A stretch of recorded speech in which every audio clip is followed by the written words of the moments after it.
আমাদের যে নতুন নতুন যে ছোট ছোট প্রতিষ্ঠানগুলো গড়ে ওঠে, সেই প্রতিষ্ঠানগুলো, ব্যবসায়িক প্রতিষ্ঠানগুলো রাষ্ট্রের কাছে যে প্রণোদনা পেয়ে থাকে, এই প্রতিষ্ঠানগুলো কিন্তু সেই প্রণোদনা পাওয়া থেকে বাদ পড়বে।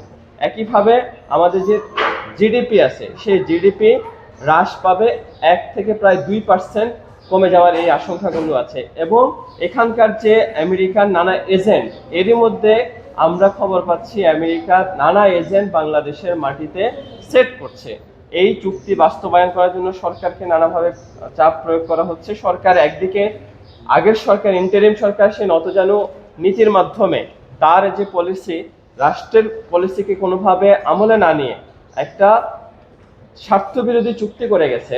আমরা খবর পেলাম যে ওই চুক্তি করার সময় আজকে যারা রাষ্ট্র ক্ষমতায় আছে, বিএনপি বলি, জামাত জোট বলি, এরা প্রত্যেকেই সেখানে সম্মতি দিয়েছে। আজকে আমরা বারবার করে বলছি এই চুক্তি বাতিল করার কথা আছে যে এই চুক্তি স্বাক্ষরিত হয়েছে, এখনো বাস্তবায়ন হয় নাই। বাস্তবায়ন হওয়ার জন্য স্বাক্ষরের 60 কর্মদিবস সময় দেওয়া হয়েছে এবং সেটা সংসদে আলাপের মধ্য দিয়ে বাস্তবায়ন করা এবং বাতিল করার সুযোগ আছে।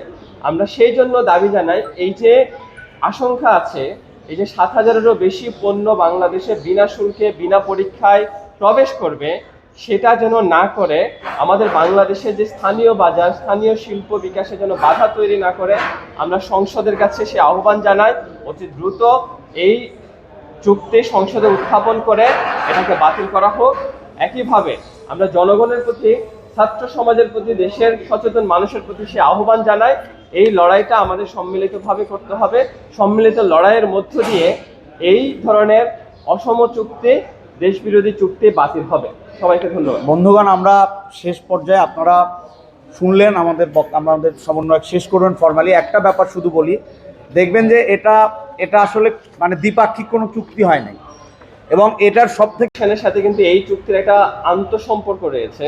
এলডিসি গ্র্যাজুয়েশন কমপ্লিট হলে যে কাজটা হবে, আপনারা জানেন আমাদের এখানে যে রপ্তানি খাত আছে, সেই রপ্তানি খাতে একটা শুল্ক মুক্ত বাজারের সুবিধাটা আমরা পাই, সেটা আমরা হারাবো। আমরা এখানকার যে পোশাক খাতের যে বাণিজ্য লাভ, সেটা মোর দেন 11 থেকে 12% কমে আসার আশঙ্কা রয়েছে। একই সাথে শুল্ক বাড়বে। যখন আমরা লেস ডেভেলপিং কান্ট্রি থেকে উন্নীত হব, শুল্কটা বেড়ে 9 থেকে 12% পর্যন্ত আমাদের উপর আরোপ হবে।